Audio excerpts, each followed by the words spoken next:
Welcome in, folks, here on another episode of the Believe in FCS Football podcast, part of the Believe Podcast Network. I'm Joe DeLeon, joined by my former roommate, former teammate at the University of Rhode Island, Mr. Sean Anderson. We are coming back after our trip to Brookings and may or may not have caught something as we're back. Whoa. It's just maybe someone's going to have a little more bass in their voice this show.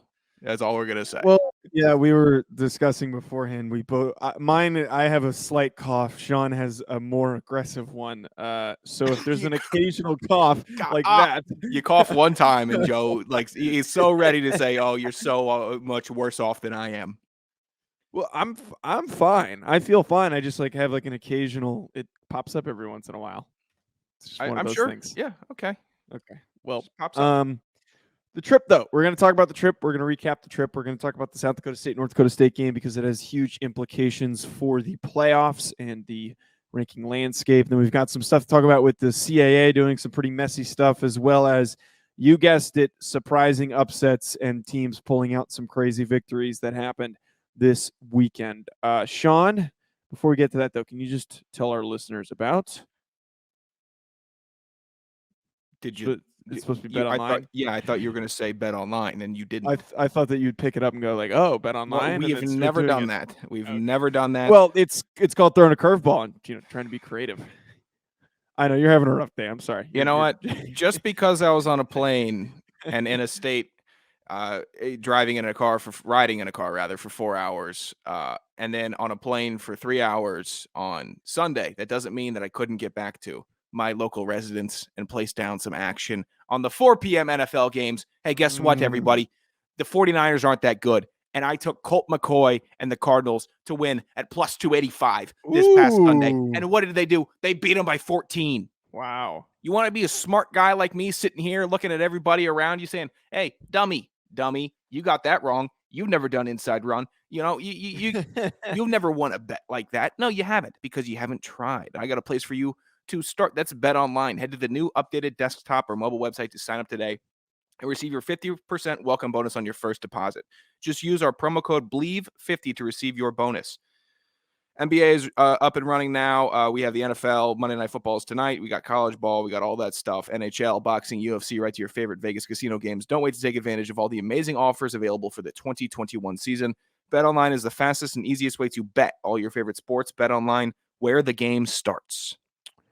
Thank you, Sean. So for anyone who is following along on social media, which I think pretty much all of our listeners are on Twitter, they knew about the trip that occurred this past weekend. We also did a live stream before we embarked on the night scene in Brookings. Sorry, everybody, if you saw my my dancing is what I'm going to call it at the Wild Hair. My apologies. And also my apologies to the gentleman who had his game of video lottery ruined by Joe DeLeon. Oh, don't. You're going to blow my spot up like that. I didn't touch his screen. Okay, so we went let's backtrack a little bit. So we did our live stream. We talked about the ride up. We talked about the strange diner with the office chairs as the dining room chairs, and we told a couple gross stories. Yeah, told a couple gross stories. That's on my Twitter if anyone wants to go check it out, at Joe DeLeon. So we got to Brookings. We got settled. We went and ate at Cubby's. Got a fantastic burger. Got some beer, and we hung out at our Airbnb for a little bit and got ready to go out. We headed out to the Wild Hare was the one that was suggested, and they had live music. It was a nice big bar. The drinks were insanely cheap. You go out to a bar in Los Angeles and you end up spending like $35 on 2 drinks. It was $7 for 2 tequila shots at this bar, and that was pretty much why we felt the way that we did the next day. Would cost like $30 there or whatever it was. It was $12 for 2 tall boys, and there was some money spent, I'd say. Not a lot because it was so cheap. It was 12 for 2 tall boys, whatever it was. But yeah, very fun nightlife. And then you could tell that there were people excited about the North Dakota State, South Dakota State game. A couple folks walked in, a couple guys walked in the North Dakota State jerseys, gave them the big old horns down, which is, I didn't even know that's what they did. Like that was a tradition. But once I learned that, I'm saying, oh, I'm in Jackrabbit territory. I'm giving horns down all night. I was giving huge horns down at the club that we went Oh, to. yes. That was right next door. I mean, horns down all over the place. If somebody said, "Oh, I'm a North Dakota State student" or something like that, like get out of here, man. Hey, horns down. And I'm just yelling, just complete. I mean, it was debauchery, but I have to people were say it pumped for the was game. yeah, I have to say though, it's kind of an odd bit now that I think about it. To be a North Dakota State fan and to go out in the night scene, yeah, totally makes sense. Go enjoy the surrounding area. But to be like all decked out the day before the game in North Yeah. Dakota State, that's a weird like, hey everybody, look at me kind of thing. I just remembered that because there were a couple guys that we were talking to when we were at the Wild Hare that were dressed like that. There was one guy wearing a Trey Lance jersey. Like, why did you need to come out in a Trey Lance jersey? You just wanted to say, "Hey, I'm here to not instigate, but maybe get conversation started." I could see his idea. I don't It think was it started awful. I don't know if it. Yeah, I know. bad idea. He I don't started a think conversation with us, and not. It didn't seem like they were talking to other people than us because No. we were the only people that had interest in heckling. I'd say. Yes. And Sean was very active in trying to get the people at the Wild Hare to dance with him, and I was not having it. I got upset with Sean, but he was trying to get some other people. Yeah, this is the nonsense here. I'm trying to get the whole place turned up because there's live music. Nobody was feeling it. Everyone's standing there like a bunch of dead fish, and I'm like, "Hey, I'm sitting. I'm like, we got some live music going. It's fun. The band is good. There's a bunch of people around. Everyone's just standing. Oh yeah, hey, light applause, light applause. No, it's some pretty kick-ass country music, and Joe's kind of doing the same thing where he's just kind of moving his feet. He didn't like it, so I took some big damage from Joe for trying to actually dance with my buddy, and whatever reason that is, I don't get it. I No, think you it's a pride thing. you put your arm around me and you started violently shaking me. There is a I'm trying to get you turned up. Yeah. I was doing fine. No. There's a difference. If I'm already turned up and having a good time, you disorienting me by shaking me like a I'm trying to child with get you their turned teddy up. bear. It's like you were shaking one of No. your toys and you're just like, come on, get moving. No, you said, "I don't like it when you do that. It makes me feel small." It And does. then you punched me in my genitals. Yeah, and it was And deserving.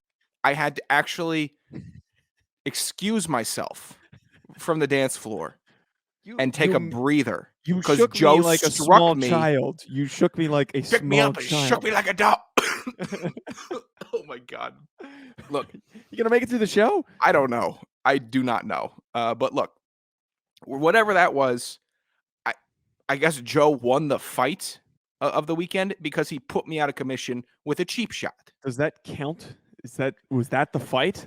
I don't know. You had a different fight happening on Saturday morning, and that was a Yeah. fight against yourself. Yeah, we went to the 9 After, which is the nightclub in Brookings. Which I honestly, if I'm being completely honest, I would have never guessed there would be like a dance nightclub type place in It's pretty good. Brookings. It was a good club. Even though they had their lights on. Yeah, that was a bit odd. Better than anything we had in Rhode Island, I will say. It was a good time though there, but had a little too much to drink and we got back at like 2 a.m. And I thought it was fine when I went to bed. Thought it was gonna be good, but I made the mistake of not hydrating and not eating any food.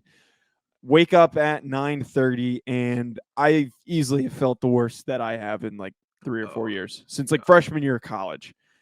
Because I've never made this mistake since freshman year of college. Wake up, Sean, and we're supposed to leave. We're like an hour late to go meet the guys at the book club, which is Chad. Ended up being a good thing. Yeah, ended up being a good thing. We try to call the lift. I can't even get off the couch. I vomited while we were at the Airbnb. I actually thought that Joe was just washing his face because I heard the toilet flush. And then I heard what appeared to be a sink on full blast. And then I heard the toilet flush again. I said, "Did Joe just pee twice and wash his hands?" And then apparently Joe said, "Hey, I just threw up." And I'm like, so when was the liquid? And I realized, the sound that I thought was a hard rushing sink ended up being the fluid rushing out of Joe's. There was no substance to it because I didn't eat anything. That was the biggest error. That is the first time I've done that since I was in college, where I've at least eaten something, and it's kind of like held me off, and I've been fine to wake up the next morning. But didn't do that. We get in the Uber. I'm rallying a little bit because I threw up. I actually was concerned about you in the ride over. I was I'm like, don't let Joe. Come on, let's go. I was gonna survive. we find the guys at the book club. We find Chad and we find Brendan. Took a bit. Took a little bit wandering. We're excited. We're like, oh, let's get going. First thing before we can even do anything, Chad hands us Fireball nips. Everybody gathers around and everybody does a shot. Sean had no problem with it.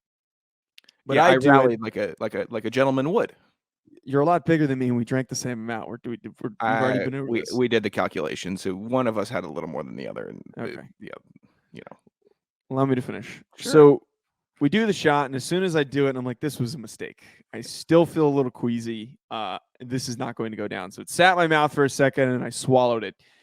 And I kid you not, a minute later, Chad's trying to have a conversation with me, and I vomit right into the trash can. You think it was the worst, most just. I don't know how to describe it because it's a party foul, but it's like it's the worst thing you could do, showing up to meet the people that offered to hang out with you before the game, and you showed up late, and then on top of it, I showed up and vomited. Like that's what I did. Well, we didn't show up empty-handed, which is a good thing. Yeah. But additionally, Joe, your internal clock and my internal clock were a little bit different. We got handed the shots 15 seconds within being in the tailgate. You threw up within a minute after that. So It wasn't like you were resting. You looked over at me and said, that was a bad decision. And then I said, what are you going to do? He said, I don't know. I said, are you going to go throw up? You said, yeah, most likely. And then I just saw you walk over the trash can. You started throwing up. And it's the hardest side. This is what I'll say about Joe. I know him so well that if we hang out together, I know it's going to be the hardest that I've laughed since the last time I've hung out with Joe, because he does things like this when you're a guest at someone's tailgate, not 2 minutes into it, and you're already throwing up in their trash can. I've never met somebody who could pull that off unironically, not doing a bit, able to. And then save face, and then eventually rally by eating. How much brisket did you have, Joe? A pound? I ate so much of Brendan's brisket, and I can't emphasize this enough. But Brendan, that was the best brisket that I've ever consumed. And it made me feel completely fine because I just needed to be satiated. I needed something in my system, and it just so happened to be the most delicious thing that I could possibly grab. So yeah, that definitely helped. It took me like an hour to rally, and then I was good, and I was fine after I threw up. Once I got that out of my system, but I was able to drink like an hour later, and I was able to kind of get in on the fun that you already had like an hour head start for. But yeah, I want to talk about the freaking Chislik, man. That also was a fantastic, a concept that we have never been exposed to. No, we've had different types of. I've had a ton of different type of meats, seasoned in all different ways. Chislik, brand new to me. I'll say this. Life-changing. And I'll also say this, in different varieties also. It was deer and goat was the two that we had. I thought it was deer and lamb. It might have been goat. I don't know. It was goat because I was talking to somebody else and they were saying that lamb is supposed to be the best one, but they didn't have lamb. I might be wrong, but I believe it was goat. And pheasant. Yes, there was fried pheasant as well. So here's the situation. If you are a South Dakota State listener and you want to absolutely rip it on a Saturday morning, go find the book club. Go find them. That's who you go find. They know how to have a good time. And I don't know, Joe, I haven't been to many boring tailgates. I've been to a lot of boring kickbacks where people think they're too good to have fun or to, literally just say, hey, let's party a little bit. Mm-hmm. It was in control, but teetering on how far are we going to push this thing? Because I'm pounding brews, and then I'm like, Joe's doing a long snap to me, shooting it 10 feet over my head like he's never snapped before. The Jackrabbit Illustrated guy, he really wanted me to see me snap, so yeah, that was why that happened. Well, I wasn't going to jump for a ball, especially in my state. Good. It's a good thing that they didn't serve alcohol into the in the building because we were feeling right for the game, and the game itself, a ton of fun, right? Fly over, great environment. Have a bit of a new outlook on North Dakota State fans after the game. Well, most of them. Let's get to that in a second because it's a little bit more down the line in the trip or during the game. But the North Dakota State fans were very polite. We talked to a lot of them before the game. There was one guy that was a total dick, and I would like to acknowledge him because that guy sucks. The pregame guys, the tailgate guys that were with us were cool. Yes. But so we were with like an insanely fun crowd, and I've said it a million times. I even shouted him out on the radio spot I did earlier, and Chad was actually listening, so he messaged me. But thank you again, Chad and Brendan and Ben and Ryan and all those guys who were there for the tailgate and invited us and helped us get tickets and all that. It was a fantastic experience. Wherever we end up next year, you have a lot to top. Oh yeah, based on what just the tailgate alone was like. You guys have a lot to top, to say the least. Or even match. The bar is set. And I'm talking to my dad today, just giving him the recap. I'm like, I don't know where we're going to go next year that's going to have as much enthusiasm about the game, having us there, and then just the tailgate, giving, we were new to the area, all the information that was so enthusiastic to have us experience everything that Brookings, South Dakota had to offer. That's what they were. So the bar has been set. It's been set high. Very high. But the game itself, I have to say, the dynamic that we were placed in was it was quite comical. So the strategy that Chad and Brendan, they all sit together, that they have, it's fantastic. It is the decision making behind it is great. So we weren't on the home side. We were on the visitor side. So we were sitting with the visiting fans, with a group of people that were decked out in South Dakota State gear, which is, people do that. And the intent was so that we were in the sun. So if it was cold, you're warm. That was the idea behind it. But Chad and Brendan brought hard hats that they were not wearing, but instead banging on the bleachers to create as much noise as possible. A lot of North Dakota State fans were not fans of this, which... Especially even before the game started, before the kickoff, there was already a, hey, are you guys going to be doing that all game?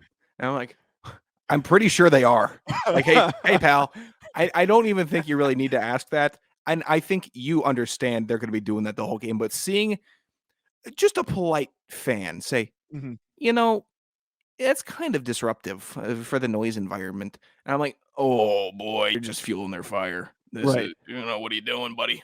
That is the most alpha move ever, though, to sit in the away side in a section surrounded by opposing fans and make as much noise as possible. I thought that made the game experience so much better. I have to say, though, anyone who complained and tried to be like, hey, are you guys going to... You're at a football game, an away football game. You can't complain at the home fans for making noise. Yeah. Again, you traveled for this. Yes. You got to know the territory. Those fans don't get... No one's rolling out the red carpet for you, Jack. Right. That's why I didn't get some people that were getting a little upset and annoyed. It's like, you're there to watch your team play a team that you traveled to go watch. That's not your home stadium. No. You can't tell the home fans what to do. Are you kidding me? Can you imagine being at Heinz Field? Hey, do you mind stopping waving those towels? It's upsetting my kid. What? What? Go ahead. Go to the Gator Stadium. Ask them to not do the Gator Chomp or whatever the hell it's called. Go ahead. Say you think that's distracting to you being able to watch the game. Tell me you won't have 100,000 people lined up right in front of you. Tell me that won't happen. Right. Silly. So funny. But yeah, the game was great though. The game was great though, and we'll recap our takeaways from the game. Getting to see South Dakota State and North Dakota State in person. There's a couple things that really stood out to me that I want to address, Sean. But am I missing any details from the trip? Do we discuss the strange interaction that we had at the brewery that we went to get pizza? Oh, dude, it was walking into the Twilight Zone.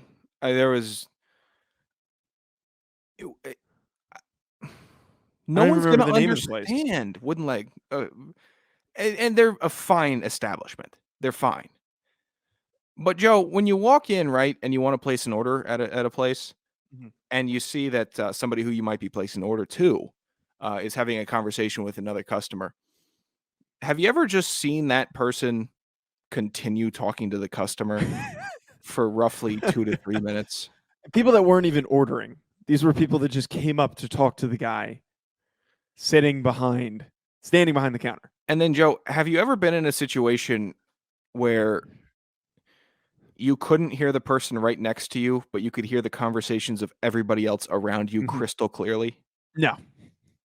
It's like being underwater is what it was like, where you could hear a whale's screech, but you can't talk to the person you're scuba diving next to.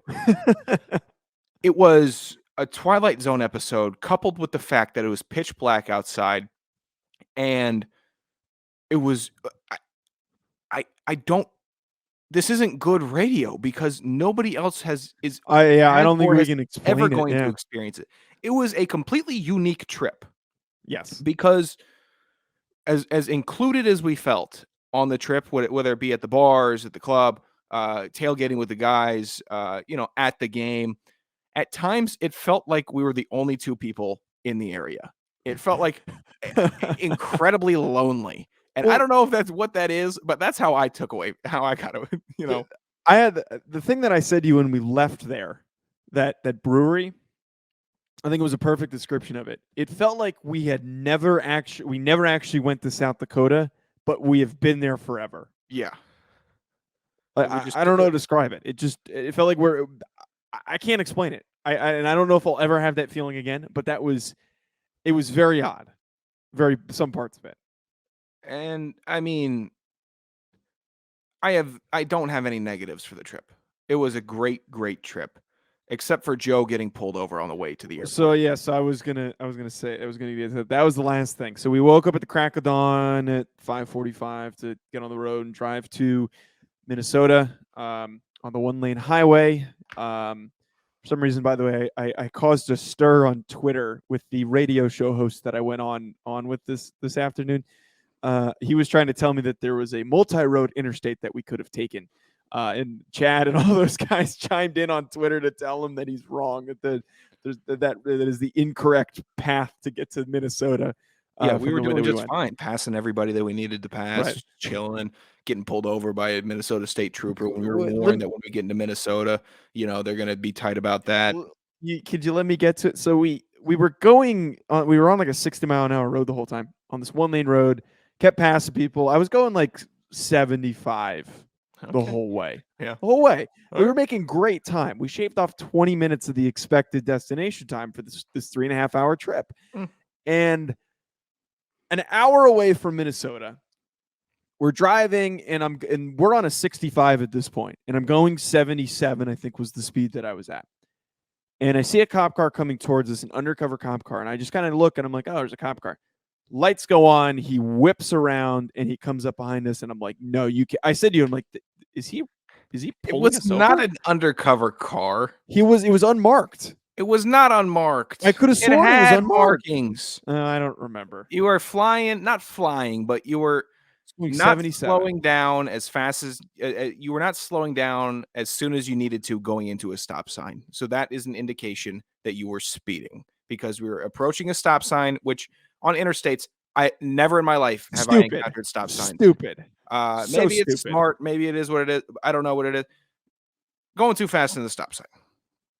Not dangerously fast and not like right before the stop sign, but it was indicative enough for him to say, hey, that's not how you should be driving into a stop sign. No. Give me the benefit of the doubt. We weren't going I that was in fast. the car. Okay, regardless. We get pulled over.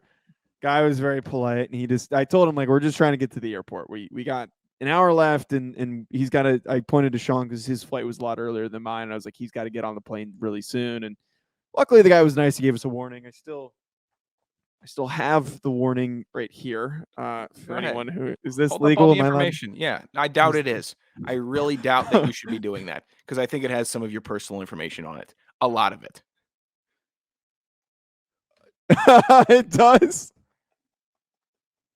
Okay, good thing I moved from this address, but the address that's on here that I just showed everybody. I can't believe I just did that. Hey, I think I got my social security card in my wallet if you want me to pull that out and give everybody a good look. Wait, let me make sure. I just showed everyone my driver's license. Keep on showing everybody the back, too. Go ahead. Why don't you get on the back away from this? Do I need to cut that? I think I need to put in. I need to blur that. Go ahead. You do that. Blur that. You're a boob. Because I just showed everybody my driver's license number, my former address, my date of birth, and what else did I show them? Wow, I'm an idiot. They got everything on there. Yeah, so that's the piece of paper that Joe has received on the side of the road. And then, he got us up to Minnesota just fine. We were able to, for as stressed out as I was about making it to the airport on time, Joe did do a good job driving up. And then I did enjoy a breakfast with Joe at the airport, our final meal together for the rest of our lives. 2 mimosas for a $46 bill. Hey, Pocket Watcher, why don't you keep on airing it? I know. Oh, so you got your information just aired out. Now you're trying to throw me under the bus. I'm throwing you under the bus for ordering 2 mimosas when you didn't need them, and then you were shocked that you spent that much money at breakfast. Oh, Some don't of get us mad like at mimosas. me. Don't get mad at me. Order a $3 coffee like an adult. Coffee stinks. Sean, we're 25 minutes in. We should get to the water cooler. God, yeah, please. Fun trip. Thanks to all the guys that had us up. Thank you to South Dakota State, and then all the fans that responded and got in on us getting there. It was truly a unique experience. Unique is the perfect way to describe it. But Joe must have showered 3 times, maybe 4 times while we were there. I think you showered once. I think I got 2 showers in. That's gross. That's still gross because we were in a bunch of really sweaty, people-filled areas. All right, let's pull up to the water cooler, Sean. Let's fill up our cups. I know that we're both thirsty because we're both. You pee in showers that aren't running. We already know that. It's already been aired out. Just wanted to remind everybody in case they didn't see this. Maybe I peed in the water cooler too. Oh my god! Oh, what was that? What was our bit? Oh, we can't do that Apparently. bit. That one's gross. We had a different bit. Tell me after the show. So this first one's not one that's very fun. JMU, it's pretty much official that they're heading to the Sun Belt. And the CAA got completely blasted for a decision that really lacks any real logic. They said that they're banning JMU from competing in any of their conference championships. That prevents them from getting an auto bid to some of these tournaments for various sports. According to the article I read, it does not impact football because of a specific byline. But according to the article, this is literally an enforcement of a bylaw that if somebody leaves for another conference or to move up, it is they are automatically blocked from championships. And that was then, part of this as well. Joey D'Antonio, the commissioner who's come on the show before, he said in this article that whether or not he agrees with it or if it's logical or not, he has to enforce it. But that then came down to, I'm less mad at D'Antonio because I don't think as much comes onto his shoulders. But what makes me upset, Sean, is that the presidents of these universities were put in a position where JMU appealed the bylaw. And all they had to do was say yes or no to if they would still be able to compete or not. All the presidents, I'm pretty sure, or an overwhelming amount, denied the appeal. And that really makes me upset. I don't personally know the new president of URI. I have not personally liked the impression of him and just seeing him on social media. Now I really don't like him because I know for a fact that he probably voted against it. But the whole thing to me is disgusting. You just completely removed the ability for all of these student athletes that had their seasons completely effed over by COVID. You have a bunch of people that couldn't even play in the spring of 2020. They had a messed up season last spring. Most of them had messed up, complicated winter seasons, and some didn't even get to play in the fall, really. And you are now telling them that they can't compete for a championship when they were seniors. That, to me, is just, it's an abomination. And I truly blame the presidents directly for making that decision. Now, I know Colin wanted us to talk about this, and then also I have thoughts. Colin, here, I got a buddy. Get off Twitter on Saturday nights.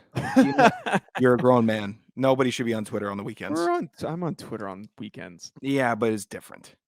You're just sending out tweets. Colin, you can tweet at me. Fully interacting. I love you, buddy. You can tweet at me. Fully interacting with us. He wants to talk to us. I'm fine talking to Colin. I know you're not. You know what, Colin? How about since Joe's now gonna be your savior, you DM me. I'll tell you some of the things you're saying about you.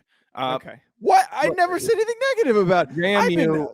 I have been pushing for a more prominent role for Colin Sutrick. The Whatever. CAA, it's a rule to keep teams and schools in the CAA. It's a punishment for leaving. Stupid. It is the rule. Can't change it. And then other teams have left the CAA. They've all been faced with the same way of getting the boot, where it's same thing has happened every time they've left. And some people say that, oh, well, JMU voted that this team couldn't compete when they left. Okay. It still needs to be said that this is a bylaw that is rather silly. We have seen tons of progression within college sports for doing the right thing and using common sense. The transfer portal, how that's been updated.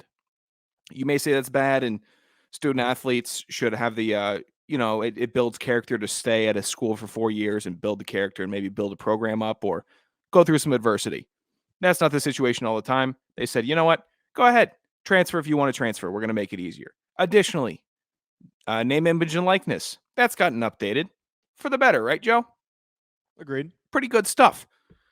Punishment for success. To have you be in a conference, right?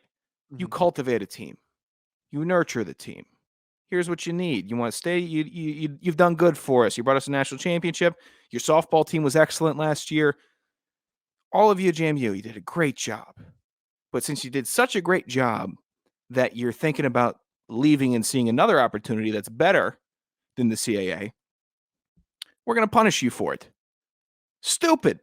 Scorned relationship. You're a scorned parent. That's what you are. You nurse a bird to health, right, Joe? Mm-hmm. Got a broken wing. Oh, my wing. You give it his milk. You give it a little splint. You're going to get mad when it flies away? Does that make sense? It doesn't. It's absolutely ridiculous. And then to punish the athletes. Presidents don't care. The chancellors don't care. The AD might care a bit. None of the teachers care. None of the non-athletes care. Who cares is the coaches and the students. Or the coaches and the athletes, rather. What did the athletes do wrong? Did they vote on this? Did they say, hey, let's go to the Sun Belt and forfeit this season? No! So why are they the ones that are getting the ultimate punishment of this decision? It is stupid. I get it. It's a bylaw. I understand that. But to punish those that haven't made the decision is foolish, to put it nicely. Yeah, it's outdated decision-making. It is decision-making that is unfair for the current landscape of college football. And the landscape of college football is going to be insanely different after there was some news that was announced today about the NCAA basically letting each division govern themselves. We're not going to go into that because that's a little too above my pay grade without having enough time to read up on it. I think we'll talk about it on the next episode, but why not? Yeah, we'll talk about it in the next episode. Let's get to some other more relevant stuff that is relevant to this past weekend. Sean, can you hit on this first one? Yeah, so Joe and I have been talking about since the beginning of the show that we wanted to start voting on polls. And earlier in the season, I made a decree. I wanted to be on the coaches poll. I wanted to be on the AP poll. I wanted to be on all of it. I want no part of it. I want no part of it. I don't want to say who's number one. I don't want to say who's 25. I don't want any picks in between. I want none of that because Illinois State beat UNI 17-10. We're living in a fantasy imagination land. And I'm not going to be the one that's going to rank these teams. I'll react. I'll read. I'm not going to be the one. Joe, do you want to be the guy? I think it'd be fun. Oh, you're out. You're insane. Well, because I like a challenge. You, on the other hand, do not. But regardless, a challenge? This is a this season is an where undertaking. Hey, Joe, you know what a challenge is? Getting an anvil from my front door to my 4th floor room. That would be a challenge. This is an undertaking. This is, hey, can you park your car in the house? That's without damaging the walls. That's the challenge. That's an undertaking. I mean, regardless, though, this year has become impossible to properly rank the top teams. And I keep getting asked by people when I do like these appearances and stuff, they're like, who would you pick as the top 4? and I can't even stay consistent. It is so confusing to the point where like I almost don't even want to rank the top teams. I just want to wait till the end of the season. It's too tough at this point, and it's not like I'm batting at I'm like I don't want to bother. It's just whoever we rank high is gonna get someone's gonna get upset. It doesn't matter at this point. It's just gonna keep shuffling. We got a couple weeks left, and we'll see what happens. But Sean, man, I got something that's got me quite excited here. So I called my shot. I said the boys at Portland State are going to win out. Thank you, Kyler, for putting me onto this team. Portland State's my team this year, Sean, because Weber looked really freaking good lately. And guess what Portland State did? They won 30-18 over Weber. I hate this. I'm riding my boys. I hate this. If they went out, I said I'm going to buy some Portland State gear. It's a bit that is just, you know what it is? It's the sea shrimp or whatever you do that you put in the water, and you're like, oh, this is just a gimmick. Sea monkeys. And then that's right.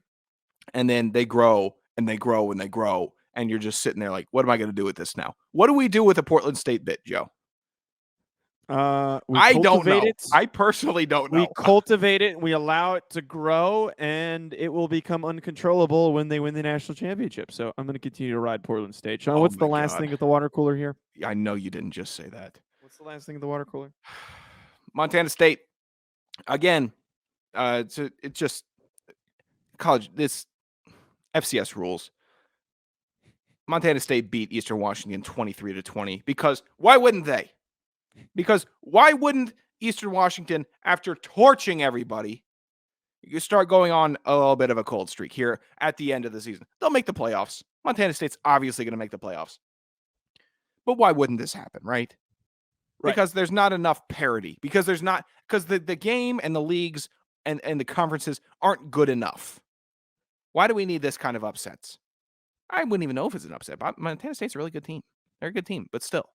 No, I wouldn't even consider an upset. It's just Montana State was easily the biggest surprise team of the year. It was so unexpected what they have done. And this victory, I think, solidifies that they're no longer a surprise, and they have established themselves. They have planted their flag, and they have said, we are deserving to be in the top 4 conversation, and now they are. They only have one loss this year, and they have proven themselves. I'm no longer going to call Montana State a surprise because they're not. We know exactly how good they are. We know that they are a really good defensive team, and they are going to continue to beat up on good offenses because they have the roster to do so. All right, Sean, let's, for a little bit before we ramp up with Fat Stats, let's talk about the South Dakota State, North Dakota State game, because this, to me, separate from the other games that kind of turned things upside down a little bit, this game had a lot going for it on the implications of the playoff and the rankings, because North Dakota State wins this game. The argument for them being number 1 is very solid. Now, South Dakota State, if they win, it pushes them back in the conversation to be ranked highly. And South Dakota State did exactly that. They won defiantly, 27-19. I know the score looks closer. Definitively. Shit. Oh my God. I still freaking do. You did not. It's going to take me a while. I caught you on that one. Well, please keep calling me out because it's going to take me a while to remove that from my vocabulary. They won definitively. They won effectively. Okay. I completely lost my train of thought after that. Regardless, they played really freaking well. And it started with the Pierre Strong rushing touchdown for 75 yards. They've made so many good defensive plays. It was just shot the run. He was just shot out of a cannon, by the way. Yes. He just, once it was around the corner. All right, bye-bye, everybody. Me and Joe, it was great. So here are my 2 takeaways, Sean. And I'll let you respond to the first one first. Pierre Strong is the dude. That man is legit. Best running back in the country, no argument. There is nobody else that I'm putting in contention with talking about him. If there was not a man named Eric Barrier and Cole Kelly, he would be at the top of the list for the Walter Payton. I don't think that is a hot take. I think most people would agree with me. He is a big play threat. And South Dakota State is way more legit with him on the roster when he's healthy. Once they get Isaiah Davis back, it is going to be a problem for opposing teams. Dude, he is legit. Seeing him in person is a different thing. And then their offensive line, boy, do they play with some attitude. Boy, does that offensive line play with some attitude. I know I talked about it. Dudes. I know I talked about it a couple weeks ago. It's a legit offensive line that teams are going to struggle with late in the season and in the playoffs. Because as long as they're all healthy, maybe you get a sack again. Maybe you get a sack. Maybe you get a tackle for loss. They're legit. Yeah, legit. I don't even know if legit fully describes them, but that's perfect way to put it, Sean. The other takeaway, though, that I have, I'm not sold on Cam Miller. So Cam Miller steps in as the starting quarterback when Quincy Patterson's struggling a little bit. And I watched in this game. He's a young guy. He doesn't have a lot of experience. I felt like he was timid. I felt like in difficult spots where he needed to make a good throw, he wasn't on point. He did have some really nice balls that he threw that had some good velocity and some good placement. He was bailed out by some of his receivers, but I'm not really sold on Cam Miller. I think it's going to take some time. He needs some more time under his belt. For him to start mid-season and to expect him to be playing at a flawless level is just North Dakota State fans are spoiled because they're used to really good quarterback play from young guys. Yeah. And you're not going to get that from Cam Miller right away. It's going to take some time. And it honestly, it worries me. Come playoff time, I don't think Cam Miller is going to be a guy that you can really rely on in a crucial spot. Yeah, my takeaway, and you did say that at the game that day, so it's not like you even needed that much reflection, even if you did reflect upon it. Those are words that you just said right next to me. That score doesn't indicate that game. South Dakota State controlled that game. They owned that game. It was, you got a safety late touchdown. I mean, they opted for the safety rather than the punt. Okay. That means you're in pretty good control of the game if you can give them 2 points. So we're looking at it. North Dakota State looked flat. They didn't look like they were ready to play. And South Dakota State looked like they were pretty juiced up to play. And you go into that environment, even though there's a good amount of green in the stands, at least from where we were, you had to be more ready to play. And their defense, South Dakota State's defense, they weren't flying around like I expected them to be. I know it's late in the season. I know guys' legs are tired. I know maybe you're trying to not get thumped as much. South Dakota State did not seem to have that issue, though. They were out there to prove something. North Dakota State said, we'll go to the playoffs if we lose. That's what the dynamic that I saw. And it's also tough to recover. The juice got completely taken out of North Dakota State after that 75-yard touchdown on the second play. Like it's so hard to bounce back from something like that. But I'm very high on South Dakota State. I feel like an idiot for not picking them last week, but very, very high on them right now after seeing them live, seeing them in person, and I'll be rooting for them after being a part of the tailgate and being out there with the fans of South Dakota State. No, it's all good. Keep on riding with North Dakota State. It's all good. Me and the boys got it. We'll hold it down. Okay. Fat stats, Sean? I'd love to. Joe, if you had a player on your team that did not get included in Fat Stats and they had an incredible line, let me know. Or rather, let NCAA.com know, because their website aggregation or their website updating or being able to maintain that is not good enough for me to see some of those. Well, did you see the thing I sent you on Twitter? I did. I think it was like the Florida A&M game. It said on Monday morning that the game was still being played with 2 minutes to go. So thank you, NCAA.com. Yeah, they're going through it right now on that website, but it is what it is. A lot of big lines this week. I'm not going to lie to you. Joe, we have 2 from your favorite school, excluding Portland State. And they also lost. Yeah. So let's get right into it. Montana State running back Isaiah Ifanzi, 32 rushes, 217 yards, 1 touchdown. Obviously, he was the cog that was turning the clock. Key that was whatever what you know what I'm saying. He was the guy that game. Next up, Presbyterian quarterback Ren Heffley, 44 for 68. 544 yards, 7 passing touchdowns, just stop 3 interceptions, 1 rushing touchdown. Just start taking a knee at a certain point, man. I don't know how you keep throwing that much. Go ahead. That's 70 pass attempts and 8 total touchdowns.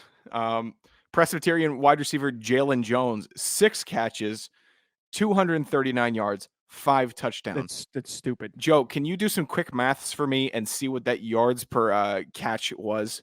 No, I refuse to. I'm not even. 240, That's too much. It's got to be like 40 yards a catch.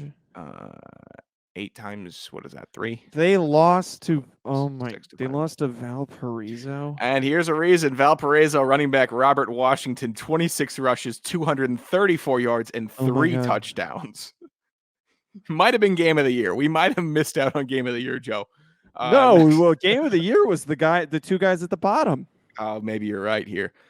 Next up, Campbell wide receiver Caleb Sneed, 11 catches, 198 yards, 2 touchdowns. One of these is not like the other. Caleb's just kind of hanging around. The rest of these guys are monstrously obese, and then buddy over here is a little chubby, and he wants. I'm trying to fatten up the list here. All right, here we go. These next two played each other, by the way. Southeastern Louisiana quarterback Cole Kelly, who might have been on this list more than Eric Barrier at this point. We got to go through the docs and see. It's at least a tight race for fattest player of the year. 49 for 67, 627 yards, 3 passing touchdowns, and then 50 rushing yards and 3 rushing touchdowns. My head hurts. And they played Incarnate Ward. Ward's Ward. And Cameron Ward, 34 for 52, 610 yards, 7 passing touchdowns, 1 interception. I don't know if we can have a winner here. I don't know if it's even possible. I think I'm picking Cam Ward if I picked one, but you're picking Cam Ward over the 3 rush touchdowns. Okay, maybe we're forgetting Ren Heffley, who had a total of 8 touchdowns. He threw 3 picks, though. Dude, that's the greasiest fat stat line I've ever seen in total. There's a lot of things we have to consider. Isaiah Fonzie did that against Eastern Washington in a massive game, right? Mm-hmm. Valparaiso Robert Washington beat Presbyterian with his stat line. We're both in favor of that, right? Right. We'll just take Snead off because it was nice, but we'll just take him out of here now. Just wanted to give him a mention. It was a really good game for him.